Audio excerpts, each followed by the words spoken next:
Kama wuce. Wuce mu je. Wuce mu je. An hana. Yan mata. Na rantse da Allah ina baki gana miki ba? Ina fa durun uwa a ƙasar nan ba mai taka ni.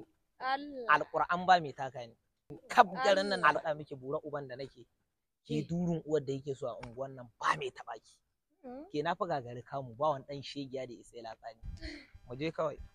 Dan ni kin ga nan ranan nan ma wasu sojoji wajen guda 5 da suka mun laifi kawai na sa a katse musu aiki. Kai. Me ka zo yi layin nan? Ba mu hana kuzance a nan ba? Da wani kanka kamar dambu. Kamar in yi hakuri. Kama wuce. Wuce mu je. Wuce mu je. An hana zance a nan gudu. Allah ya hakuri wallahi ni ba kowa bane. Da ganin ka dan iska ne. Wallahi ni ba kowa. Da ganin ka dan iska ne. Allah ni ba kowa bane dan Allah. Kai ba kowa bane? Wallahi ni ba kowa. Mu je. Kai ma wuce. Kai ma wuce. Wuce mu je. Sai ka kin ga bashi nan ba zai iya hakura dan Allah ki bani nan ban. Ni na janye. A bani nan ba. Ai hakuri.